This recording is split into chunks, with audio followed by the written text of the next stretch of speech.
Yo, what's up, y'all? Welcome to another episode of the In the Zone Podcast. It is your boy B. Foster. Brian Foster is in the building. Welcome to another Wednesday. Thank you for joining us. Let everybody get a drink, get your popcorn, sit down. This one should be a good one. I know y'all love a good political debate.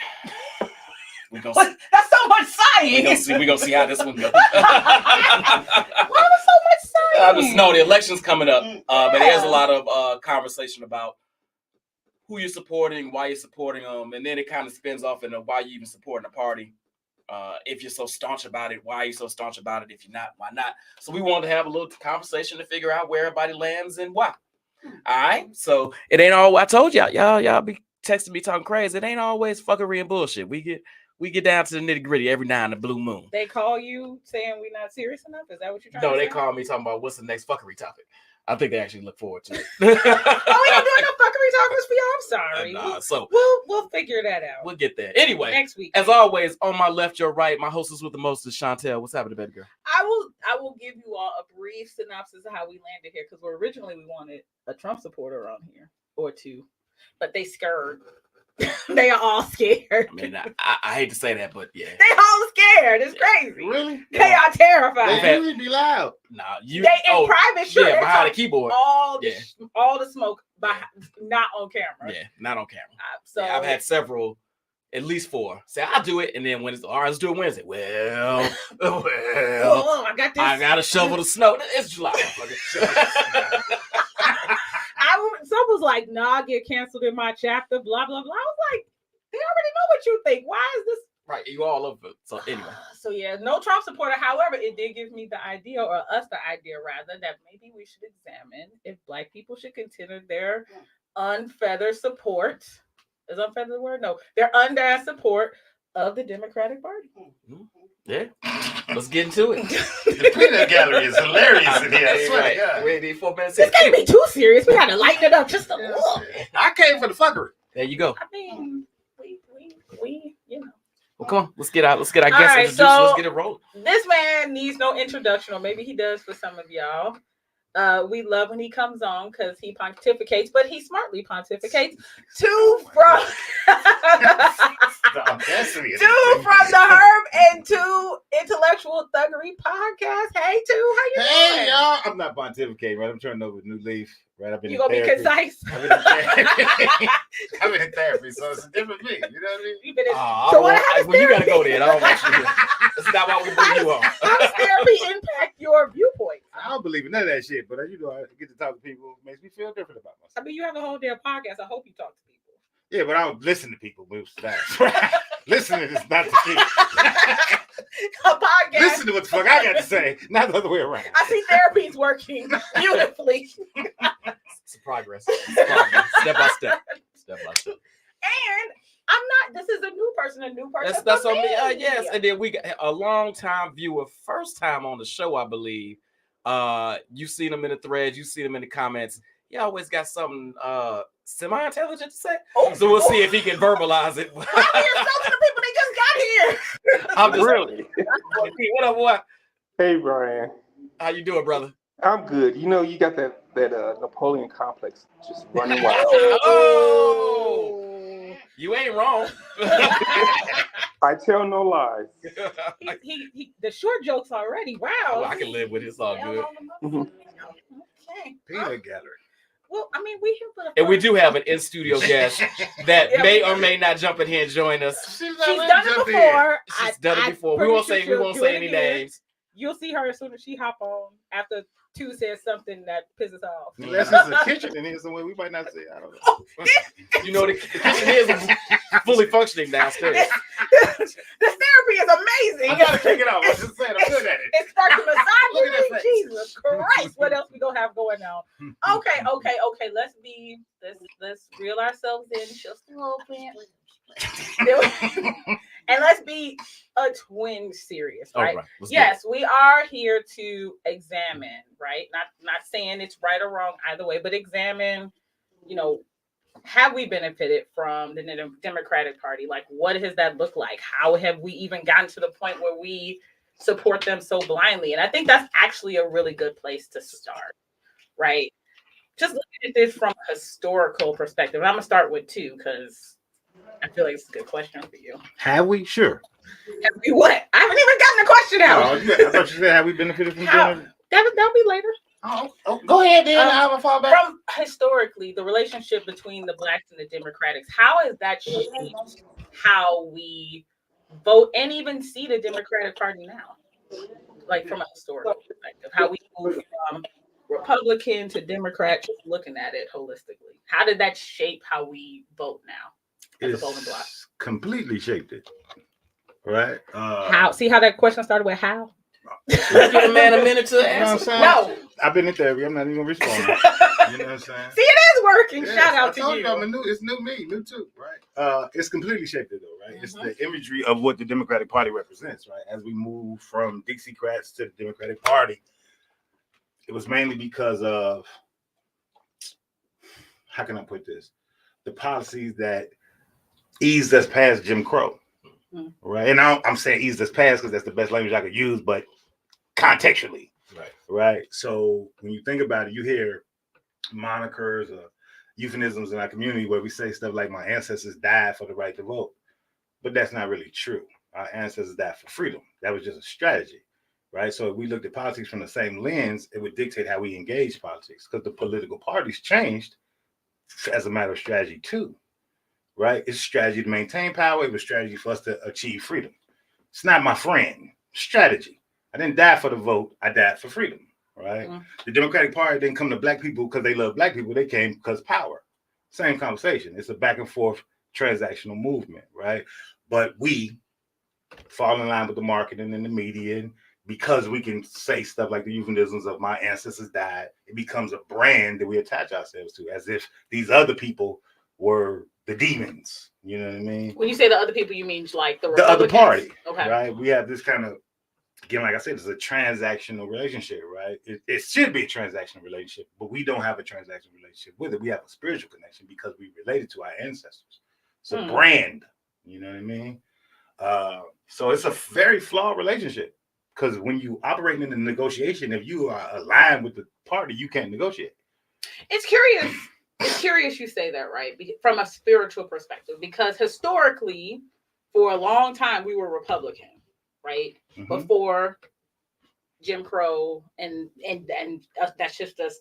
So it's interesting that we wouldn't be more spiritually connected to the Republicans since so many of our ancestors, that's the voting bloc that they shifted. It's mysticism, though. The same Republican Party is what transitioned into the Democratic Party. It's none of it is real, right? It's a brand moniker. I need to achieve this, so I need to step on this side of the line. You with me? Right. The other week, I had two events happened in my life that made me feel very different about myself. I had to question myself. Right. Okay. I got invited to a luncheon for, I'm not even gonna say what office they're running from, but it's a Republican running for office in the city. It was some of the most racist shit I've ever been in my life. Right. Like you could feel it. Like I felt like I had to shower when I left the goddamn luncheon. Wow. You know what I mean? And y'all know I ain't got no real filter on my mouth, right? And you had one there? So the game is the game. I'm there for a reason. I need to get something out of this opportunity. Got it. Transactional. It's very transactional. I'm fucking with nobody in this room. I'm fucking with none you talking about. But I need this, right? But the guy who's running for this particular office, I have a different relationship with him than I do with the party, right? He was once on the other side of the aisle, right? And black people love him. But in this room, for somebody who really loves black people, you couldn't stand in that room and accept their help or support or operate in the ways that you would, amend their policies and laws. But if you just there to negotiate, well, everything's fair game. Interesting. That is very curious. Interesting. Got to dig more into that offline because I have a lot of questions. What up, Levy? What up, and y'all too? Let's get D in here. I know he's. I brought him on specifically. And what's with this camera angle? Are you in prison? What the hell is happening? It gets tiring holding the phone. I get you. Yeah. I got you. Yeah. So funny thing is, I got invited to a town hall meeting. So I'm actually at a town hall meeting for with candidate LaShawn Ford, who is the Illinois State 8th Representative, and Danny K. Davis, who is the 7th Congressional District. So they're actually in the other ballroom. So I just came over here for the show. But Appreciate you, brother. Appreciate How are you. you? But when you ask me about the voting block, he said it's spiritual, but I think it's more about connectivity. There is, when you think of the Republican Party, you think of old rich white men who you don't have anything to connect with. When you think of the Democratic Party, it's the party of the coalition. It's people that can come from the same economic status that I am, same educational status that I am. So it's more about connectivity that gets you hooked with voting Democratic. Then also it's become recently the vitriol that they spew. It's like, Brother Man said, I can't deal with them on their policy level. It used to be, like I said, I am not a Democrat. I've firmly said that I'm an independent moderate, which means that sometimes I'm fiscally conservative, but I do understand that there are social needs. And for me, because of the fact that there are social needs, and our people need those social needs, I will vote Democratic because they're handling that transaction. Okay. But also, the issue is more so not that the Democratic Party doesn't do anything for us. The issue is more of we don't have a national agenda. We want national agenda like cred, but we don't have a national agenda. We're too separated. Everything is about our little local elections and our local things. I always think that's curious because we actually did do a show talking about the Black agenda. I don't know if people remember that, but we talked about that, and we did walk away basically. And two, you were here for that. Look at that. Call back to I'll show you on. No idea what's happening in this corner. Sorry, it's completely. And just thinking about, I guess the question I have, just thinking through what you said, that the Blacks don't have a collective agenda. Does anybody have really a collective agenda outside of rich people? The rich bloc has a. I challenge that. I don't necessarily agree with that either. I don't think the LGBT community collectively, the community has an agenda. That they don't always agree on everything about that, but they do believe that they should have a voice and that they have a seat at the table. So they may not 100% agree on everything, but with the LGBTQ community, as long as they have a voice, they're okay with that. Now, as with anything, there are extremists, and then there are also the moderates, and they're within every organization and within every voting bloc. And so, if they're getting something done, they're happy, and that's for the majority of people. If you look at the demographics for the American voting population, they're not extremists. The extremists take maybe 10 to 20% of the entire population, but they're also the ones with the loudest voice that are getting things done. Right. So it appears like there's a larger amount of people wanting this thing when it's really only a very small percentage. I would agree. I guess that's based on how you qualify extremists, though, right? So, okay. And also, I just want to be clear, right? My answer was the answer to your question. Mm-hmm. You asked about the history. Mm-hmm. Then moving into some different stuff. And that's okay. We can expound past the history question, and if you want to kind of piggyback off of what D said, happy to hop in. So just because I want to avoid this lane personally, mm-hmm. I answered the question around history. Today, right, the history looks different, right? Because America has been codified by the corporation. There's one party. Yes. Right? I don't care if you got on red or blue. The party is economics. That's Absolutely. it. The party is Wall Street. Absolutely. We're confused. It is no two-party system. It's a one-party system at this Absolutely. point. You know what I mean? And both of them are feeding the masses with, lies to maintain power. It don't matter which party wins. Wall Street wins every time. Absolutely. 1,000%. That's all it is. So in regards to history versus what's happening now, right, we're watching the fall of an empire. Right. So how we dealt in the past for our freedom, we've had to use a new strategy to apply today to get different kinds of freedom. But if you're not even aware that you're in that kind of a fight, you're not going to fight from that standpoint. What keeps us from understanding, and I completely agree with you, that really the people who really hold the power is not necessarily, it's not the gays, it's not the blacks, not the Asians, it's really the people with the wealth, right? It's the corporations. But why can't that be all of them though? Because the gays could be filtered into that powerful, well, I mean, rich people group too. Rich people expand all demographics. Like there's a rich person, you name a demographic, you're going to find a rich person in there, right? Who's going to drive their agenda because of whatever categories they fall in, black, gay, queer. Well, I think it doesn't matter. To your point though, I think or to your question, I don't think that people don't get that. I think that feels like an impossible hill to climb sometimes. So they target other groups and they fight for the scraps that 1% leaves us. So that's why we target LGBTQ stuff. That's why we target Asians. That's why we're all fighting for these leftovers.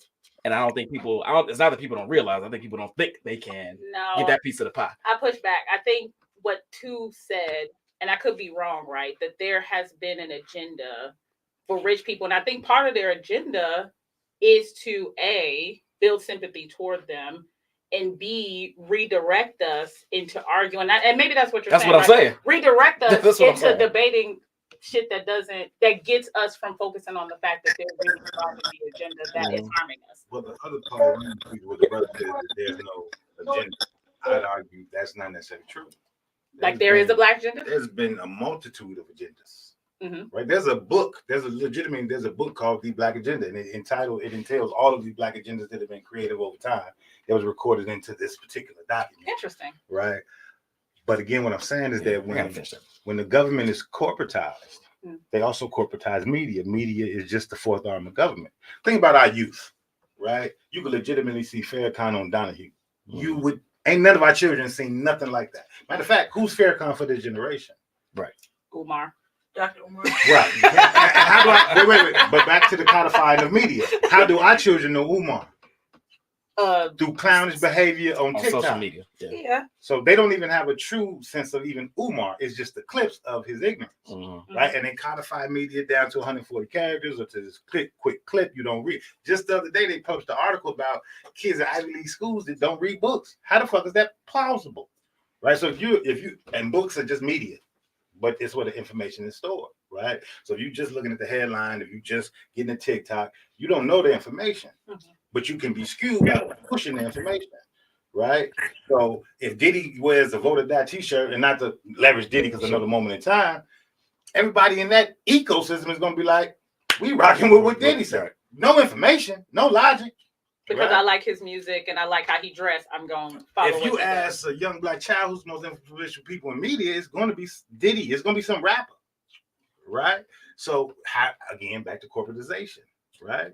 Think about anybody in the public eye, even us at this lower level, right? I remember I came on here one time and I was like, I asked you specifically. I said, hey, is there any language choice we got to stick to? Is some words I can't use? Mm-hmm. He was like, no, be free. Say what you want. No, he said that. I did say there was some boundaries. But I said one word. He was like, oh, no, don't say that. Yes.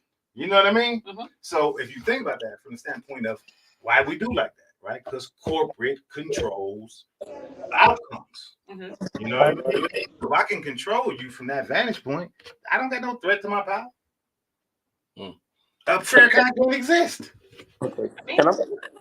Yes. Jump in. I'm going to agree about the worst thing in America is that corporations are considered individuals, and they have more rights than the standard citizen. I'm sorry, I'm going to stop you for a second because I think you're covering your mic. Oh, sorry about that. Okay. And I want to make sure I hear exactly what you're saying. I will agree that the worst thing in America is the fact that corporations have become individuals, not just seen as a company, but as an entity that has rights and responsibilities. And the rights and responsibilities of a corporation are higher than that of the living people. And that led to a policy of, like you said, it's all economic. When corporations fail, the government is quick to bail out. Mm-hmm. Now, if we need services that they would have offered these corporations, it's called socialism, and that's a bad thing because, people need to, be able to survive and do on their own. But yet when you're dealing with corporations, and it's all about, like I said, if you want to know where anything is, where the power is, you always follow the money trail. So I am in 100% agreement about the corporations and the fact of the control of the media. In fact, when when a news article, something happens, I look at three different sources. I look at CNN to get a liberal view. I look at Fox News to get a more conservative view, and then I will go international with like Al See, Jazeera. And then each one will tell the same story, but they will tell it in a different tone with the same thing being told three different ways. And I think, like I said, it's a shame that the concept of critical thinking has been pretty much eradicated from society. We don't critically think about anything. We follow the, what looks good. We, in tune with arts and music as opposed to actually thinking about why is these things happening. My father was military. He was in military police, and he always said, for every question you ask, 5 questions, 6 questions: who, what, where, when, why, and how. And then once you get an answer to that, ask the same questions for that answer. And then you will be able to learn in detail what really is going on. We're surface level, and that's just skimming the surface. Nobody wants to think deeply about anything or any factor. And we're quick to go whatever the media blows, which way the media blows. actually, that's an interesting question that Chris just asked, right? Is Fox News is Fox really news or straight propaganda? I will push back that all major news corporations are propaganda. Yeah. I don't think Fox has the monopoly on trying to pump out or inundate their watchers with a very specific viewpoint. I think CNN does it. I think MSNBC does it. I think any major news, it don't matter. New York Times, I think they all are pushing an agenda and a narrative that they want their readers to absorb and take on and walk around and spew, quite frankly. And I would also argue a really great example of that is the conversation around Israel and Palestine. I think that is a crystal clear example of people pushing narratives and what they want people to think and how they want them to feel about that particular conflict. So I'm gonna ask you a question. Absolutely. Right, if that's your perspective, Mhm. right? And I just said that I could turn on Farrakhan O'Donoghue when I was 10, 11 years old, Mhm. right? What media channel or what personality or influencer is spewing the black narrative, the black propaganda narrative? Who? Where does it come from? Or do we even have one? No, I think we do have some. I struggle. I mean, it's really in that whole like Dr. Umar kind of ilk, right? And I can't think his name. I can see him in my mind. Mark Lamont Hill? I wouldn't even put Mark Lamont Hill. I think he's still too. Roland? No, I think if you start getting in that caliber, they've been on CNN. Don They've Lemon. been on. I'll keep going. Yeah, right. You could do this forever, but I would say none of those people that you've named. Well, I would, and to bring us back on track a little bit, but this spins into this question, which is a great one. Like, right, who are our voices right now? In the way that a Farrakhan or we go down a list of people in the 60s and 70s might have been. So I think part of this is, and this leads into this question. In what ways, maybe we don't have these voices, but I think a lot of people have felt let down by the party in a lot of ways, but they never really specify how. So I want to ask you all, how do you feel that, be you whatever political affiliation you assign yourself to, feel like the Democratic Party has lit or not carried forth what they have promised to African Americans as a whole? Yeah, and we're going to have our remote guest kind of start that conversation off. All right. To be frankly honest, there is no pressure for them to do anything.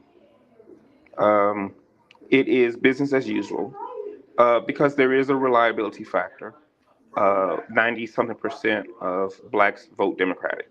So in that instance, if I know there's a guaranteed vote, I won't necessarily come to a consensus with you, and I won't push your agenda. Like I said, when I was saying there's a lack of an agenda, it's not that we don't have local agendas, but there's nothing nationally that unites us. And not since, the civil rights have we been, united on a single cause. The people that are getting legislation are making their voices all across the country simultaneously.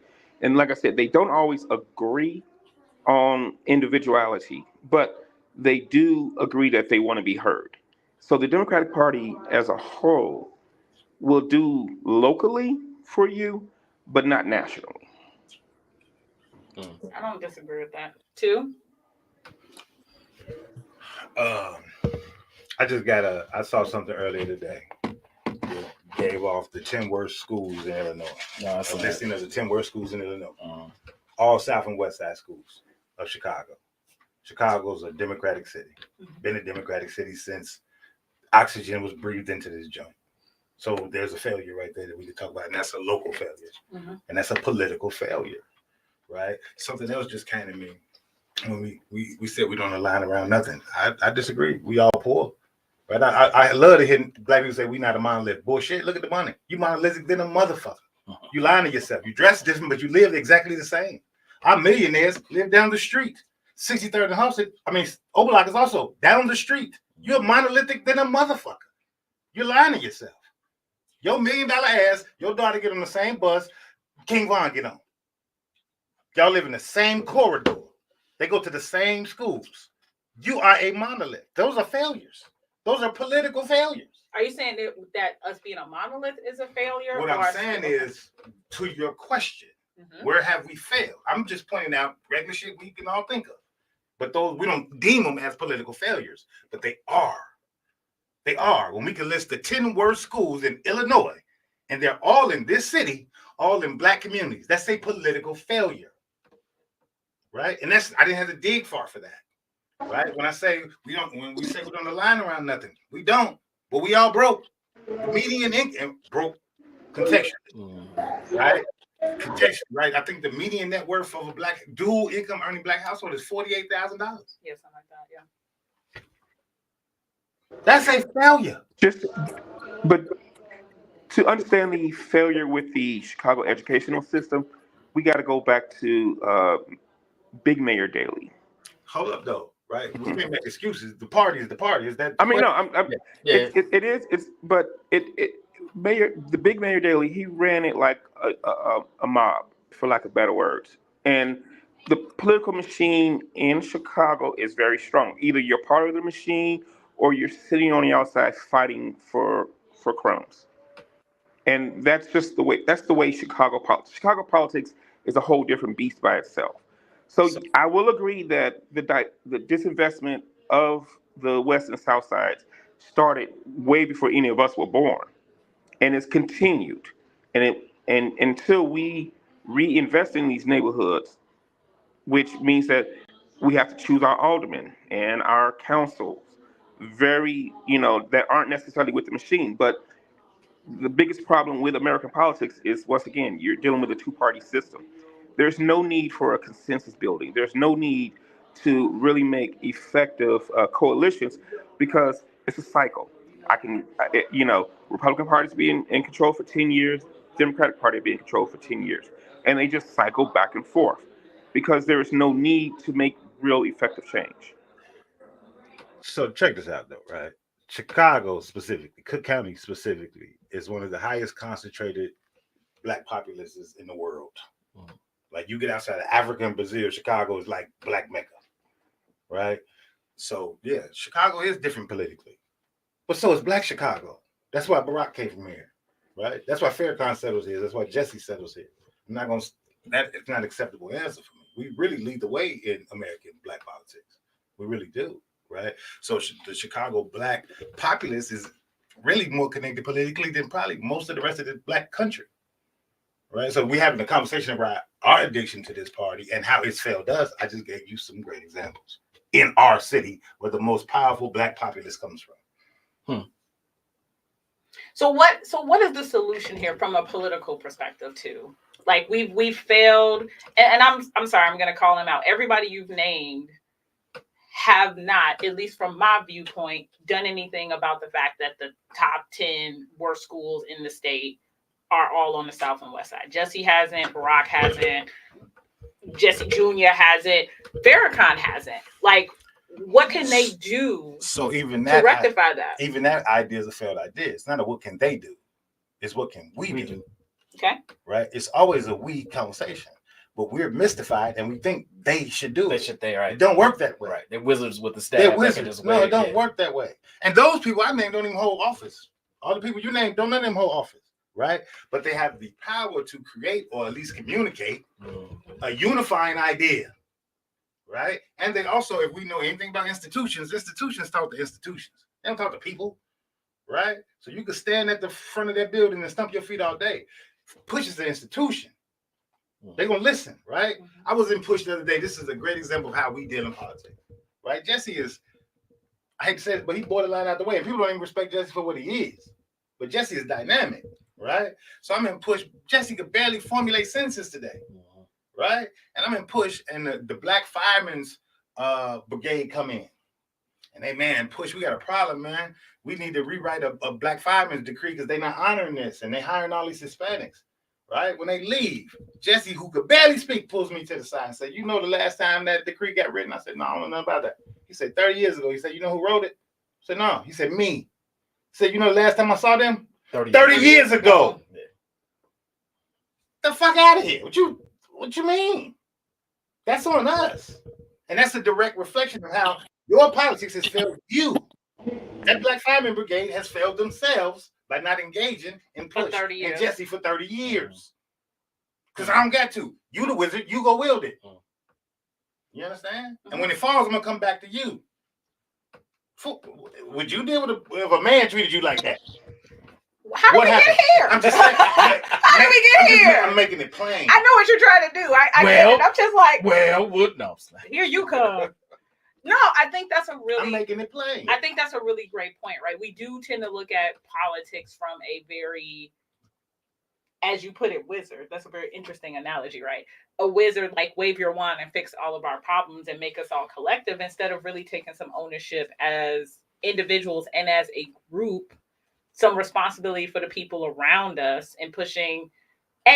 Getting together and actually identifying some commonalities and some initiatives that we collectively want to push, and then working together to push it forward. So in context, when you ask, what do we do, right? I don't think we're addicted to the Democratic Party. I think we're addicted to fear. That's what I personally think, right? And what they wield in our face is this choice, and we align with what we think is safe. My personal opinion is that what we think is safe is probably the most dangerous shit, because it's one group. That, right? As D said, takes our vote for granted. Yeah, it's one group, right? And at the end of the day, man, when you think about that contextually, all of it is manipulation, right? So if you was to wield that same kind of power in the street, you would play it the same goddamn way. Good cop, bad cop. We identify this behavior in all kinds of systems. You know what I mean? You think the good cop on your side, but he's the motherfucker setting you up. Right? The asshole, you at least got to deal with the asshole. This is fair game now. You know what I mean? But the good cop then fooled your dumb ass to telling on yourself. You understand what I'm saying? And that's the situation that we find ourselves in, which what we're saying is the fall of an empire. It's time to let go of the concept of a two-party system. Right? Any party system. It's time to let go of that concept, specifically a two-party system that is bought and paid for by a corporation. Well, since you are so lovingly segueing to one of our questions, right? And we're going to bring it back to D. I know he's out and about and hanging out with us. Is there an alternative party?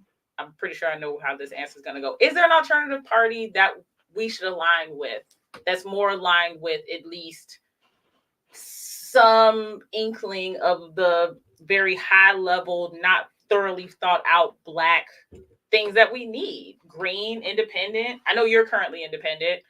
Libertarian. Is there a political party that makes more sense for us to align ourselves with? Or starting off. Or that's an option too. Yeah, and I would say there is not, but that goes back to the apathy of, the Black vote, because, those that vote are going to vote, overwhelmingly Democratic. So once again, our vote is taken for granted. If you want to see change, you have to be the change. And that starts with reconditioning us to be active. It starts. Government doesn't start from the top down. Everybody thinks, oh, it's the president. It's the president. It's not the president. It starts locally. It starts in your local school councils, local ward committeemen. It starts locally and then it builds its way up because those are the people that actually help put the national leaders in place. So if we want change, we have to get together. We got to wake up. We got to stop being lazy. We got to stop, expecting someone else to fix our problems. And interestingly enough, one thing that LaShawn Ford said today when he went for his first time, going for an election and he lost, and he's like he talked to a lot of people who were like, yeah, I'm with you, I feel you, because it was in reference to the Reentry Act that Danny Davis had legislated. And when it came time to vote, out of all those people that said, I got your back, all those people that said, I believe in what you're saying to make this change, they didn't vote. And they didn't, they were not part of the process. And we got to stop, being that, oh, yeah, I support it. But then when it comes time, to go to the ballot box, we make excuses on why we didn't vote, or I didn't like this one or that one. You don't have to vote for everybody on the ballot. You just have to vote for those that you believe in. And it includes the judges. We talk about the problems we have with the legal system, but yet we're not, we're allowing these judges to be put back on these ballots and to, have pretty much these lifetime appointments and not be held accountable. Once we start holding people accountable from a local level, it'll work its way up to national politics. So I disagree with most of that. Okay. I can tell by your body language. Yeah, and I think the question itself is flawed, though. Mm. I don't think it's a jump from this party to this party. I think it's redefine how we leverage the negotiation. All right. Now, if you say this, they're a better party. I will say this: the Green Party talks about reparations, so you can start there. That's a better party for me. I don't give a fuck if they win or not. It's a better party for me because they're talking about what it should be at the top of the line in my mind for what the Black agenda should be. Whether or not they can win, that's what we start to lose sight of what's important, right? Because we think about it in the context of what's the better party per who can win. What's the win look like from either party, right? So fuck what's the win. Where are you principled? Where are you principled? You shouldn't be voting for the win. You should be voting for where you are principled. And I would agree with that. That's been a Right? lot of the language That's the problem. in the Democratic The question is lately. flawed. I listen to a lot of very left-leaning podcasts and YouTubes, right? And a lot of their conversation has been who can win, especially when Biden was starting to kind of crumble. It was like, he can't win. We need somebody else. So I completely agree with you that we need to rescope instead of trying to win. Where are you principled? Yeah. Right. And I think, again, back to the negotiation, even how the media gets leveraged, right? Think about the moniker that gets attached to Black people when it comes to voting season. Think about how they uplift Black women and shit on Black men. And this is a strategy, right? But when you look at the numbers, y'all voted like a 3% clip higher than us. We neck and neck in the motherfucker. Yeah. But they put it out there like we ain't doing shit, right? So they leverage our insecurities. They leverage our ignorance to keep us controlled, right? So if you break the country in half, it's legitimately like that. The voting populace goes 50% to the Republicans. Those are all white folks. Then the other half goes to the Democratic Party, right? Well, that other half lives on the backs of Black people. By the numbers, Black people uphold the Democratic Party. If Black people do not vote Democratic, they cannot exist. Hence, you need us, you owe us. We're the biggest part of this negotiation. We should never come to the party and say, y'all gonna do shit for us. Because if we don't exist in your party, you don't exist. Right? So that's weight to negotiate with. You understand what I'm saying? But if you are a captured vote, then you can't negotiate that shit. So what you got to do is let go of the fear and accept the loss. I'm not even saying jump off the Democratic shit. Go in there and vote down ballot and don't vote for president. You can vote Democrat for everybody else and just leave president blank. So they know your ass was there. You showed up. You just didn't fuck with this decision. I bet you they start acquiescing then. Or at least give you something. Coming to the table. Because the game is afoot now. So I've been thinking about this, and I actually haven't thought about this, but I would imagine Biden would push back and say, I did do something for Black people. Yeah. Jatanji Brown Supreme Court Justice, Kamala Harris, Vice President, and the press secretary. They're all black women. That's your gift. Did he black do people. something for those black people, or did he do something for black No, people? I'm just listen to what I'm saying. She said that would There's be your his gift. pushback. There's your gift, black people. What I'm saying is that strategy, and because we vote on identity politics, it works. We're not voting on issues. We're voting because she's a fucking AKA. That's the strategy they use. So While not giving us anything. Hate you. You understand what I'm saying? Mm-hmm. We don't got to give you nothing. And they need her, right? Barack needed Biden. Why did Barack need Biden? Because Biden's an old white racist. And they ain't voting for no nigga. Right. So you better have an old white racist by your side. The same thing with Kamala, right? Same thing with Kamala, right? If you know I'm an old white racist, put me a nigga girl next to me. Well, she didn't find an old white racist, but she did find old and white, so you're right there. And again, if we quantify these things differently, right? I know a lot of people want to have an argument about Kamala's upbringing and all the ethnicity and shit. I think that's a relevant conversation. When she's getting elected on identity, we should know her fucking identity. We disagree because we don't really give a fuck about policy. So we just gonna vote identity. Let's at least get that clear. I mean, I get what you're saying there. Is it not clear? Is it? I mean, she's been clear about it. I feel like everybody else muddies it because they want her to be what they want her to be. But she's very clear about what her ethnicity is. I've never seen her waffle. I've seen Trump waffle. I've seen people on the internet waffle, but I've never seen her say, maybe I'm this and that and the third. I've never seen her do that. My point is this, G. If you're being elected on identity, no, I know what you're saying. we should have some clarity around that. But I'm just saying how the game gets played. Yeah. Right? Let How me the game gets played. Let me ask y'all this, a little offshoot of the question that Erica put in the comments earlier. I agree with you. What's the win? What's the L? What's the loss? How's that defined? Mm-hmm. And a lot of us right now are saying the win is Trump not getting in. The win is Project 2025 not happening. That's the win. Even if the Democrats ain't doing shit for us, we can't let that happen. Can I ask you a question, OB? I'm sure. As long as you've been here, when Project 2025 ain't been in action already? Oh my God, 2 is in my head. I mean, because they wrote it down and made you more afraid. Facts. No, this is what the fuck America is. No, I agree. I'm just telling you what that's what people will tell you. That's what they're saying. That's the push. I think the boldness to put it on paper is. This is my problem, right? This is how masterfully media works, right? Biden is one of the architects of the '94 crime bill. Mm-hmm. One of the architects, and we're upholding him as a savior. The threat of Project 2025 is very different than the reality of the goddamn crime bill. That was a reality. That's not a threat. It happened. Mm-hmm. We are still reeling from the results of that. Right? I'm one of 2 black men in my own family that ain't been to the penitentiary. Missed the fuck out of me about what could happen versus what did happen. Fair. D, where you at? I'm here. I'm listening. No. I know you're here. I didn't mean where you are physically. I mean where you at on this topic.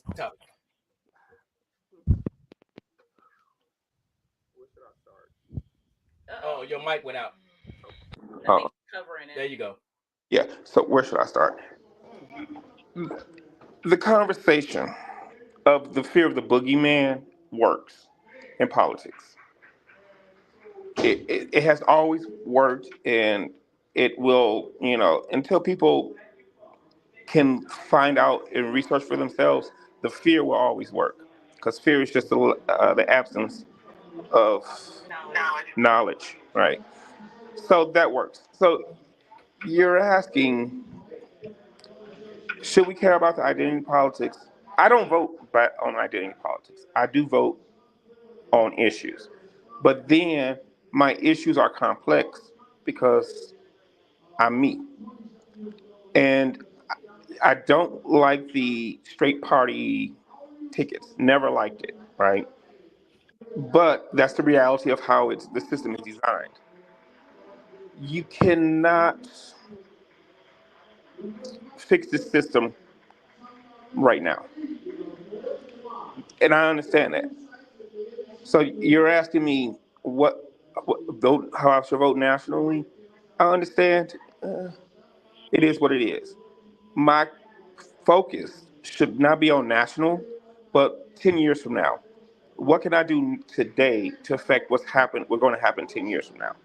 Because I have children, I have young children. So I'm looking at concerned about that. Like we mentioned about the school system. That it was an atrocity, and it was, we're the only people that actually have had to deal with that. Now, is it fair? No, but politics isn't about fair. It, do you want a candidate to win? Yes, you do. But that's only because the alternative is if you have a candidate win now, I can make a 10-year agenda. If the candidate loses, then now I have to make a 15 or 20-year agenda. So time is not at our side. So and I do understand where he's coming from on a lot of issues, and like I said, I understand it. I don't necessarily 100% agree with the level of let's just burn it all down, because that's not going to happen. We have to renegotiate. Yes, the concept of voting for everything but president would work, but is this really the time to do that? And that's what you have to ask yourself. Is this really the time to do that? Is I the mean, fear of 2025? I would push back. I don't know if there's ever going to be an optimal time to do any of this, right? You just got to kind of pick a time. You got to. Yeah, I mean, you do. You have to pick a time, and it's like the choice of the issue with Trump, and this whole election is all about Trump, and not letting Trump win again. And it's not necessarily about Trump's policies, because it's not that. It's more about the fact that Trump is about as close as a dictator as you can get from his personality trait. And is at what point, out of all of the things that he's done to disrupt the system, because he has disrupted the system, is it worth the risk? And that's where this election is. Now, if you're looking at the 2028 election, um, everybody's going to have to come to the table with something new. And then they're going to have to. One thing about Obama is Obama built a coalition of the young, as well as the moderates, and the Democratic diehards.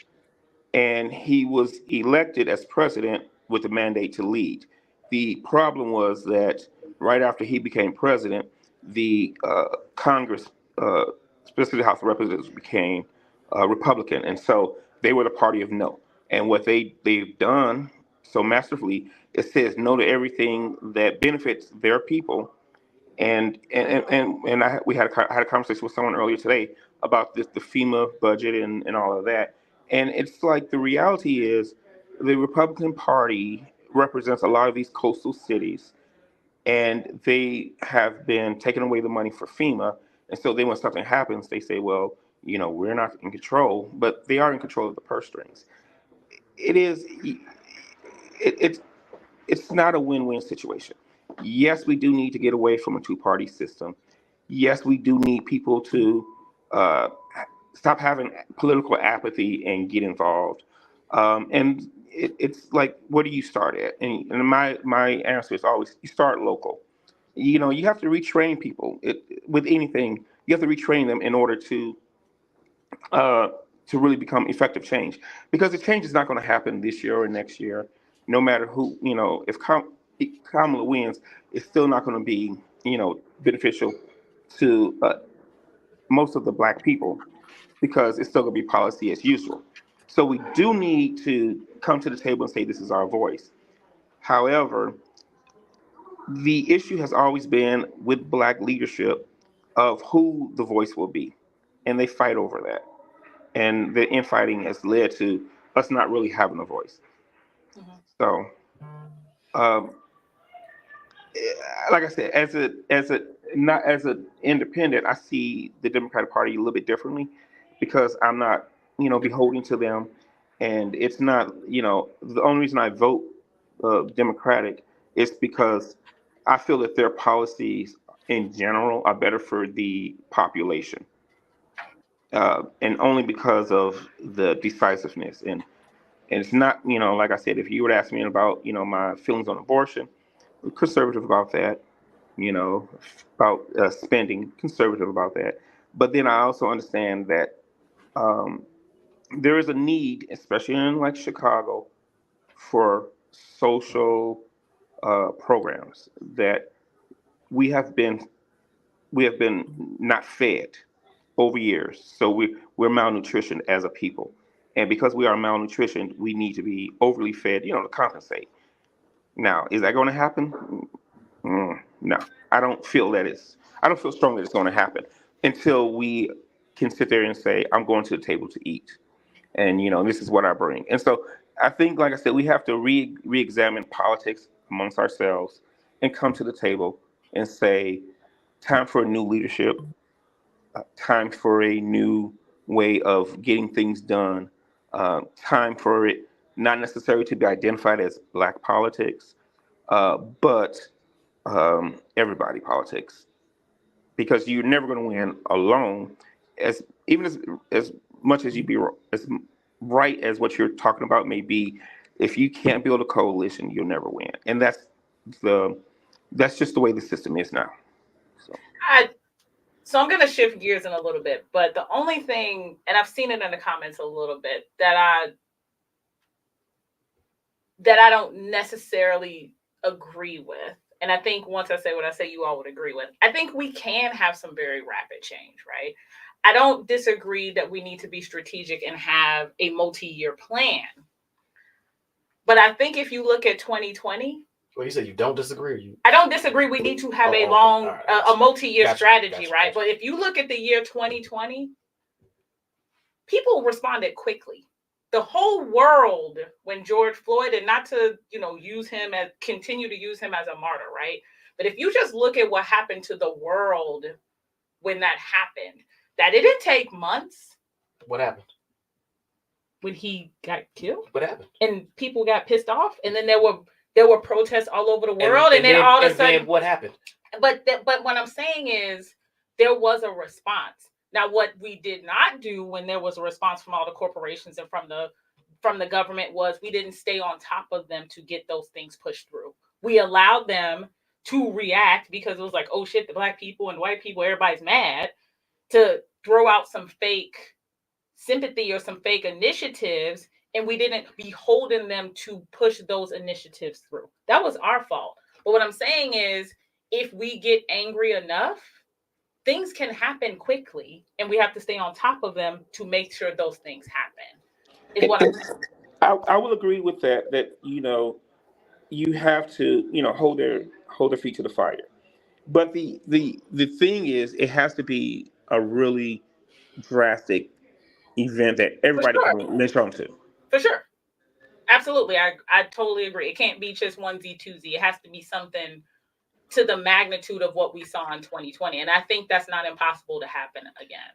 One thing I would push back on that is that we also have to remember what that moment in time looked like. Mm-hmm. Was it, lots of black men and women have been killed by police and we've seen it and whatnot.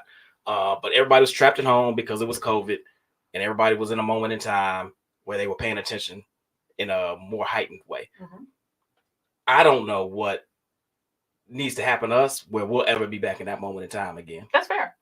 I wouldn't disagree with you. I don't know what has to happen again, because to what Tu said earlier, or he alluded to earlier, we're highly complacent. We're very, very comfortable. We don't like being made uncomfortable. And to your point, in 2020, everybody was deeply uncomfortable, right? We were trapped in the house. We were scared for our lives. Then this event happened, and it was multiple. It wasn't just George Floyd. It was Breonna Taylor. We had a whole bunch of events just happen back to back to back, and just made us more uncomfortable. And then everybody reacted. But I don't want to believe. Okay, go ahead. I just want to add though. Yeah, we got you back here. Oh, sorry. The issue isn't that it can happen. It's just that we have to control the narrative instead of letting other people control the narrative on our lives. And it's too easy for other people to control the narrative about. Chicago's in the news a lot about our quote unquote high crime rate, but it's the percentage wise, it's kind of low. But because there are, however many million people here with the sheer numbers, but percentage wise, it's low. Chicago's a safe city. And that's because other news outlets are controlling that narrative. And it goes back to what he said earlier about the corporatization of everything. And so, in order to make that change, we have to re-examine what we're doing economically. Mm. You know, let's go back to the 1920s when we look at Black Wall Street. It was we controlled everything and amongst ourselves, and we did everything we needed, and we were prospering. And what happened when we prospered? The neighbors looking like, well, they're prospering. I don't like that. So then that happened. With the destruction of Black Wall Street. But that shows that when we take economic control of ourselves, we can control the narrative in this day and age. And that's where it goes. Like I said, we mentioned about the apathy. Once we start taking control, we can, the apathy will go down because, the biggest threat, everybody says, well, my vote don't count, or this or that. It doesn't matter. And, so then people are not paying attention to anything or they just don't vote. But once we economically, and this is the answer to your question, what can we do? We can economically pool our resources and start building things on our own. There's no way you should have these athletes that are multimillionaires and they're not be able to give back to the communities they came from to pool economic change. I don't think you disagree with that, do you too? Two has had a lot of thoughts about a lot I of know things. he's been jumping in and out. I've been proud of him. I've been going to therapy. I'm proud of my guy. Hey, now come on, too. You've been itching to add something. To I the disagree conversation. with so much of that. Right. Even the last part about the athletes. I'm shocked about that. I think it's a flawed argument again. Mm-hmm. We are citizens of this country. You owe me the rights of being a citizen of this country, right? We shouldn't have to survive off philanthropy. You owe me, period. As a citizen of this country, as government, you owe me. Even when he said we need social programs. For fucking what? We got a bunch of social programs, right? But we've been displaced. We've been divested from. This shit, Southside, Westside look like Alabama. Let's keep it a bean, right? Once you pass 55th Street, South is Alabama, right? No industry, no life. What the fuck you think gonna grow out of there but death? It just is what it is, and they don't bring industry till white folks decide to be there. So even when you start talking about the moniker of the language that the media uses, it's because they've now found value in the land, and they want your ass gone, which is why we are the fastest depopulating city in America. It's basic math, right? I do not think it's apathy. I just said we voted a higher clip per capita than anybody else. What the fuck apathy does that represent? We engaged in a motherfucker. We just engaged wrong. We believe the hype. We engaged, we just believe the hype. And I do agree that time is of the essence, right? America's a debtor nation, man. They betting on a dollar that don't got no fucking value. It's over. Get rich or die trying. That's what we living in, right? This the Thunderdome. You just ain't recognized it yet, right? There's a reason why them borders are open. They need a bottom class. And because you a citizen, they can't fuck you the way they can fuck them. So come on in, because we need you to undergird this failing dollar and this failing economy. But in the process, you lose too. You lose too, but you a citizen, and we got to confuse your ass. They not citizens. We ain't got to confuse them. We don't owe them shit. It's a different game. You're right. It's a different game getting played right now. Time is of the essence. Right now. Right? And I agree with that in totality. But Wall Street understands it's time to rob the bank and get the fuck on. Now, as a populace who don't have that access, you better decide your position in this fight. They just released a report today. America's reached the all-time high in homelessness. Yeah. You don't get what's happening here. And we in the fourth economic evolution of America. Ain't no factories here, man. How many people you need to handle an AI work site? What Tesla technology exists? How many CTA drivers they finna be? What the fuck we need you for? Who drives the CTA? You know what I'm saying? Let's think about this shit from a logical perspective. And now that you goddamn right, time is of the essence. So why keep playing a game that the system has told you for the duration? We don't give a fuck about you. Even our ancestors who we put on their back that they died for the right to vote. No, they died for freedom. What are we willing to die for?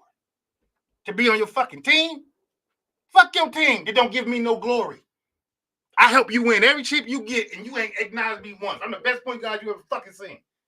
but you don't acknowledge me at all. Man, fuck your team. Compelling Well, points. I don't know where we go. Compelling points. Well, actually, I want to follow this up with some shit you don't care about. What? No, He don't care about none of the rest of this shit. So we did kind of touch on this a touch, but there are, I'm just giving two shit. I think he does care about this, not necessarily programs and policies. What policies should we be trying to put in place, fighting for, arguing about, willing to die for?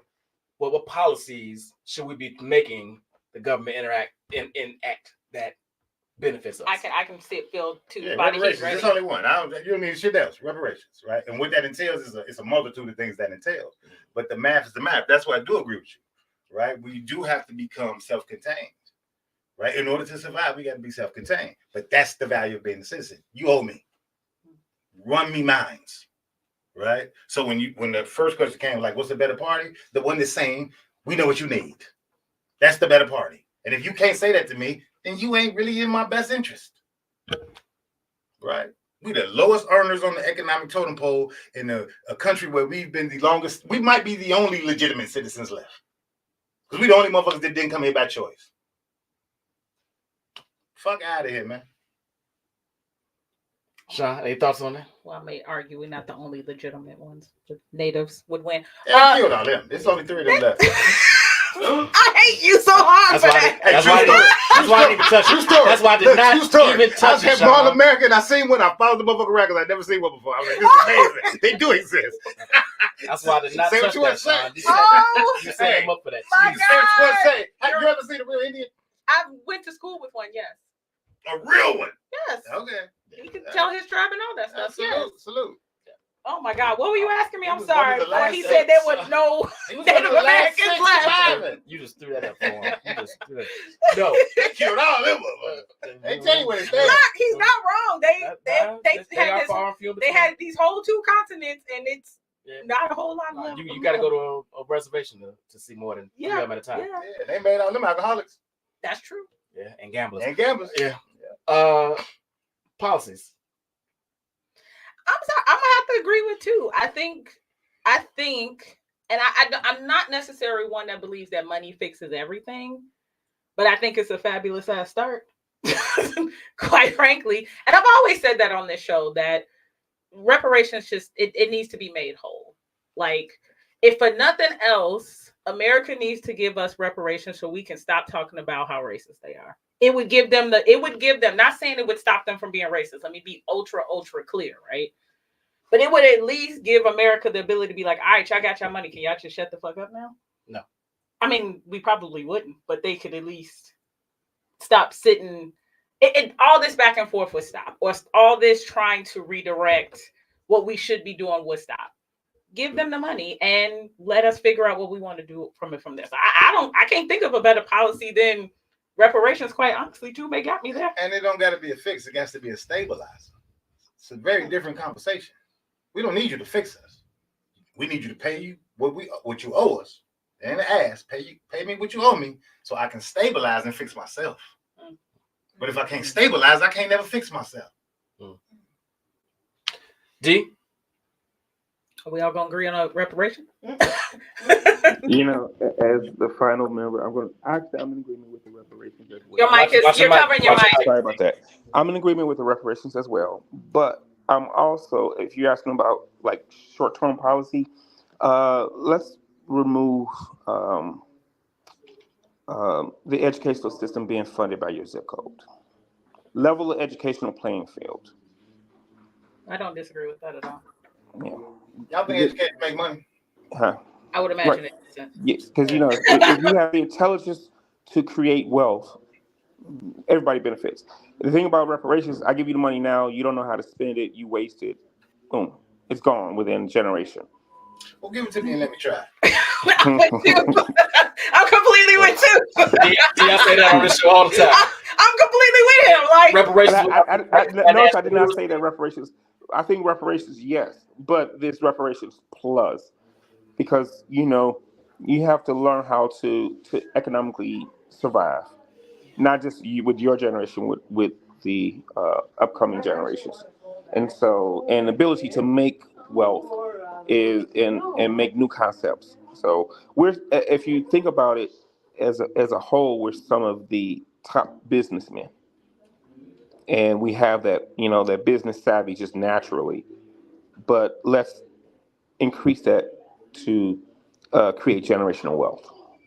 I don't hate that. And plus, I think we do have to admit, if they did get up reparations, like all the systems would come into play to make us lose all of that capital. Let me try. I mean, I'm with you. I think y'all keep these motherfuckers. I'm with you. Credit, y'all. I'm completely with you. Look, check this out. This is a basic math problem, right? We go through, what's the neighborhood over here by White Sox Park? What's it called? The white neighborhood? Bridgeport, right? If you go over to Bridgeport today, the same building that built my grandmother's house on 95th and Prairie built a crib in Bridgeport that mimics my grandmother's house. That building in Bridgeport is appraising at like, I don't know, $2.5, $3 million. If you do the data on Bridgeport, right? This is how politics works. And again, I say that we give them way too much credit. The median income in Bridgeport was like $75,000, right? The median net worth in Bridgeport is like $5 to $7 million.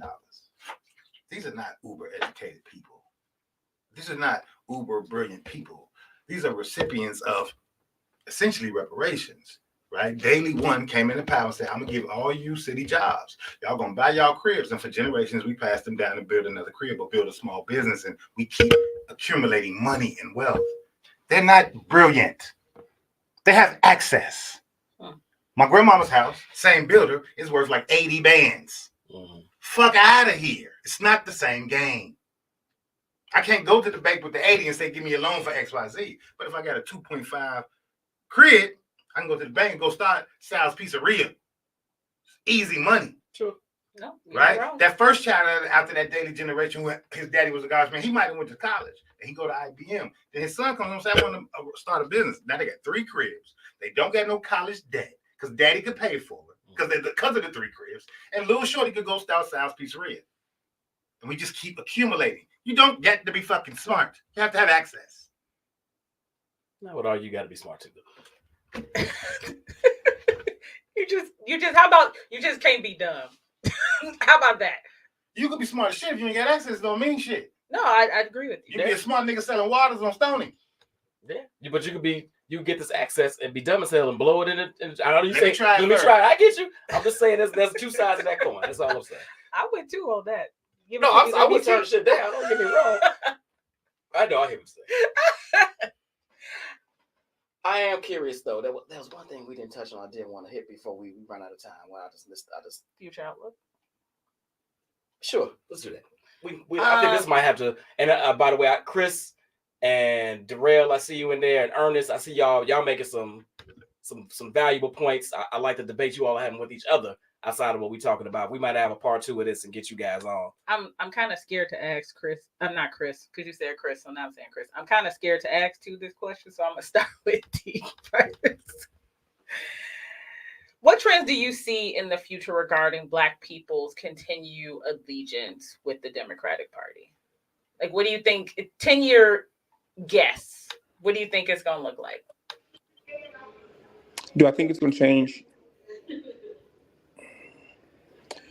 Their allegiance won't change unless the Republican Party changes or there is a viable third party, because there's a comfort factor. And it will take something like it took the Civil Rights Act for us to switch parties from the Republican Party to the Democratic Party. You know, so unless there is some national emergency that happens, I don't see too much of a change. I do see that there will be, as there is economic growth and educational growth, I do see that the numbers will dwindle a little bit, which is what we see now. But I don't see too much of a change unless something drastic happens. So it has to be a national emergency to happen before we'll be like, oh, well, you need us now, and then they'll come to the table to negotiate. Because it was a Voting Rights Act that allowed that brought us to the table, and that they needed, that. And when it was signed, it was well known that they lost the South as a result of that. So. All right. Now I'm gonna ask you the scary question too. I don't think it's that scary. Traditionally, I probably would agree with D. Right. But I think this election cycle right here is very interesting.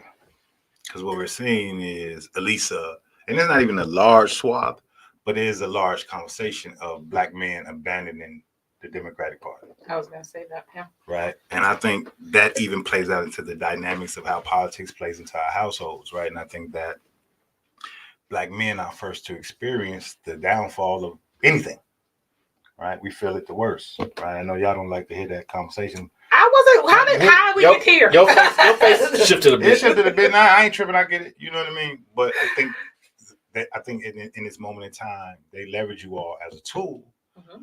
And it gives you all some kind of emotional value. We don't have that experience.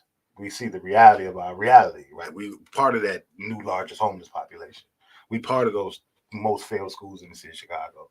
We part of not having access to the fourth economic revolution of America. We don't have those skills. We don't have continued education. We're not being invited to the next version of this America, and we know it.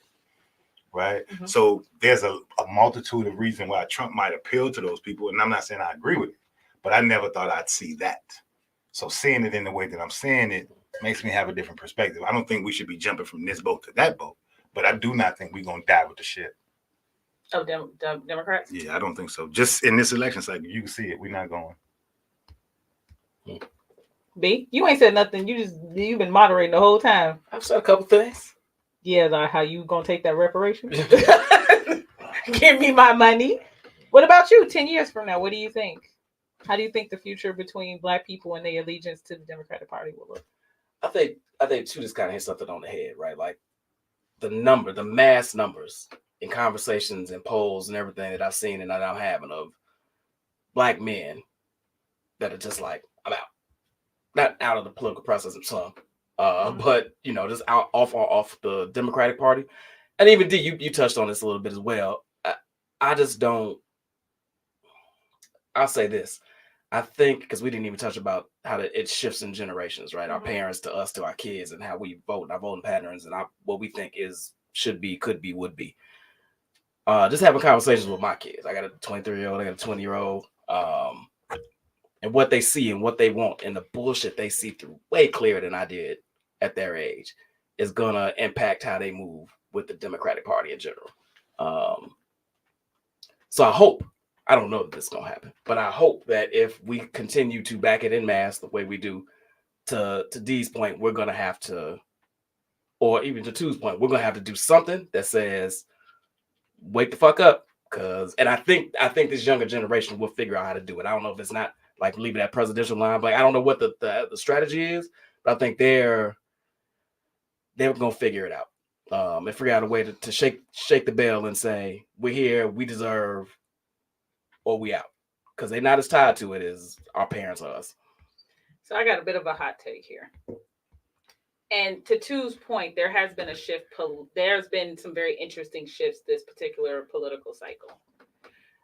My guess is the Democratic Party is going to be absorbed by the Republican Party. Why do I say that? Because if you pay attention to the Democratic Party, it's moving further and further to the right. Yeah, it's already the Republican. Right? They try to be in the middle. They try to play the middle game. But if you pay attention, they're shifting their way to the right.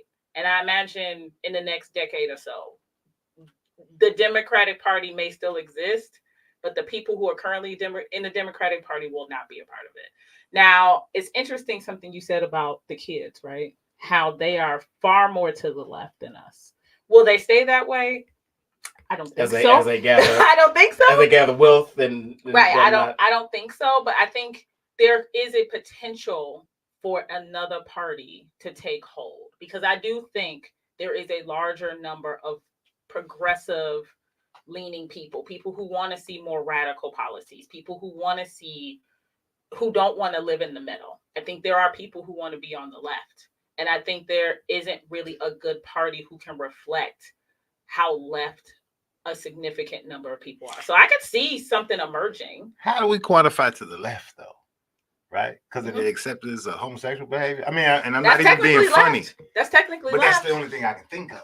I mean, not just that, just even I don't want to get into Israel and Palestine because I don't want to get chilled down. But just core, like even things like that, how we look at what's happening at the schools, right? Those kids are really like, we are not with the shits. We are just not with you all upholding Israel. We are not with these gender wars. We are not with you all taking away Roe v. Wade. We're not with this. They are far more left than we are.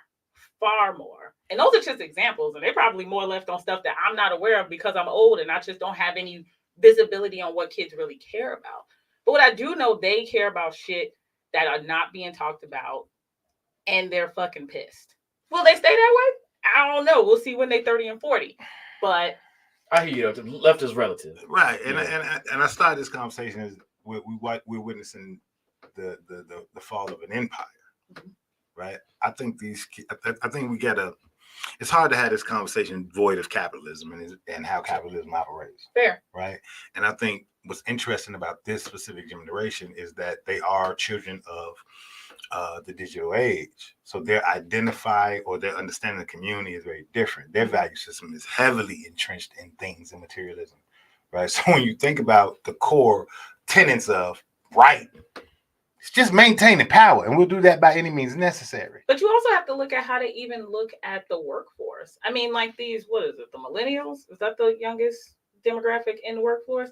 They're pushing back on the 5-day work week. They don't want to work 8 hours a day. Shit, they want all of the resources. I mean, right. But I don't want the benefits without. But here's what I'm saying. I hate this idea though. But back to the black value of black people in the lexicon of America in the first place, right? We've always been the moral center of this country because we've never had access to the wealth, right? We still don't have access to the wealth today, but we have an idea that we do. So what we're saying is an assimilation, right? Leaving the black identity of before in the past, which is why the shit that they play on us today works so well. Because it's not based in morality. It's based in the idea. It's based in the assimilation idea.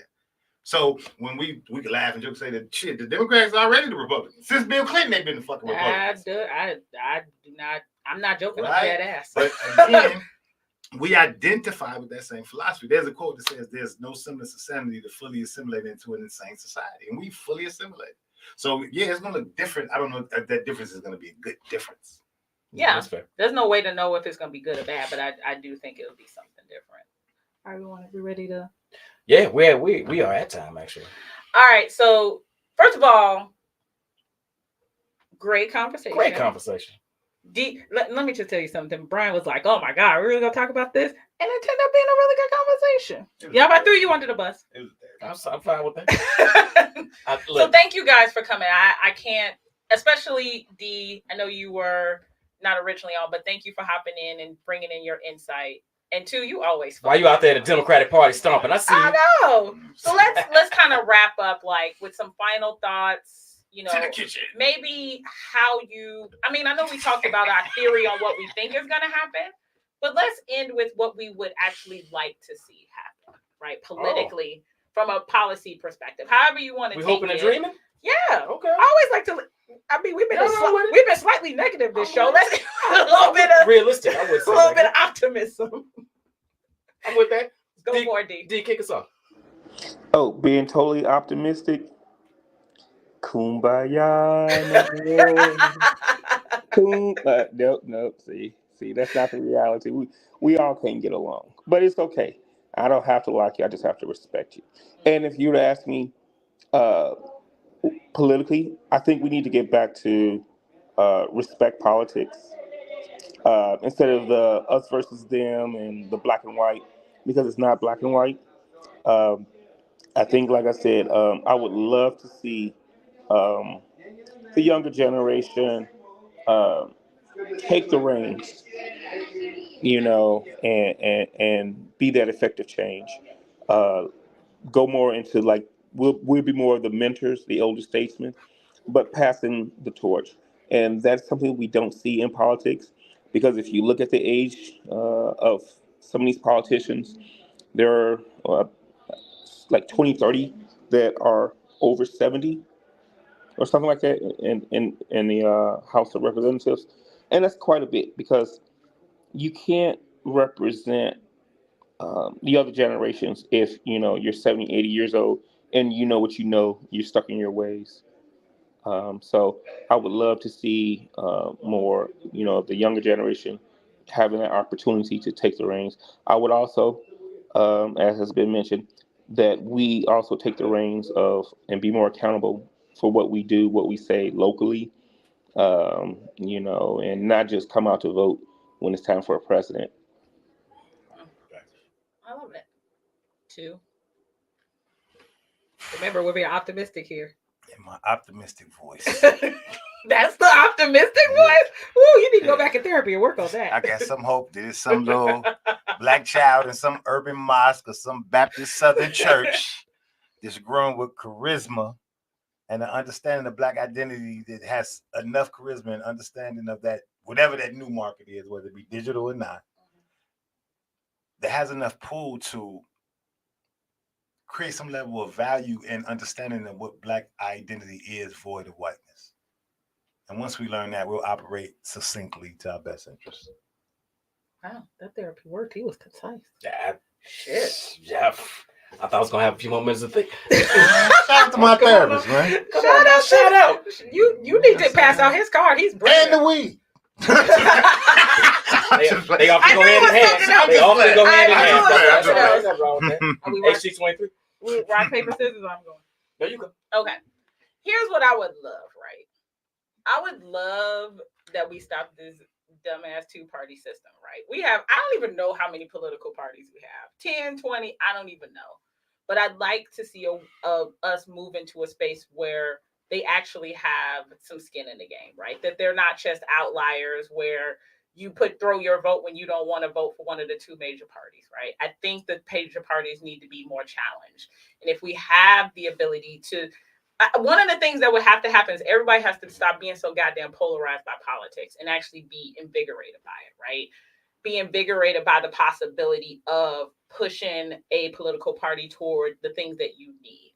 And I think once people get out of that fear, or maybe fear or apathy or disconnect, and I know you say Chicago is the largest black voting block, right? Or they vote the most, but I think in general, a lot of us are just highly I'm sorry, I didn't say it right. I'm sorry. Fake words. But my point is, many people are polarized by politics to the point where they disengage. I think if we could find a way to get people to be energized by it, to be interested in it like they are the Super Bowl or they are by TikTok, it would give those other parties the ability to actually be able to actually play in the sandbox and actually the Green Party could be in position to give us some goddamn reparations. Vote Green Party.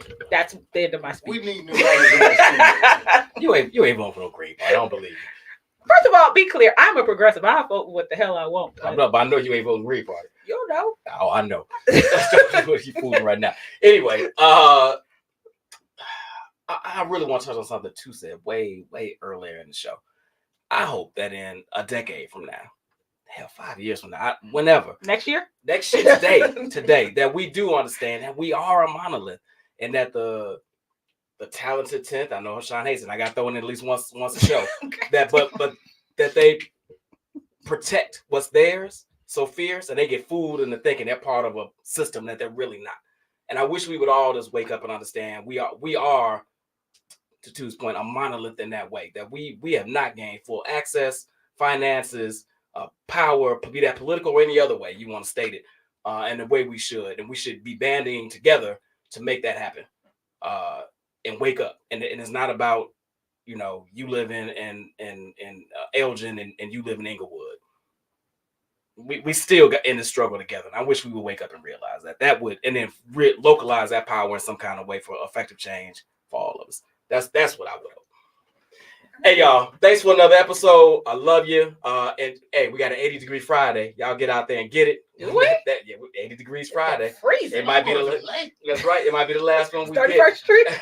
And shout out as I walk in, everybody was like, "You got on Perry." Y'all know I don't do everything often, but it is my chapter's 53rd birthday. 06 up in this joint. Ada Tall, Illinois State. All of y'all, love y'all. But in general, love all of you. Period. We will see you same time right back here next Wednesday. Man, appreciate y'all. Appreciate you, brother. Appreciate Thank you, D. you. All right, y'all.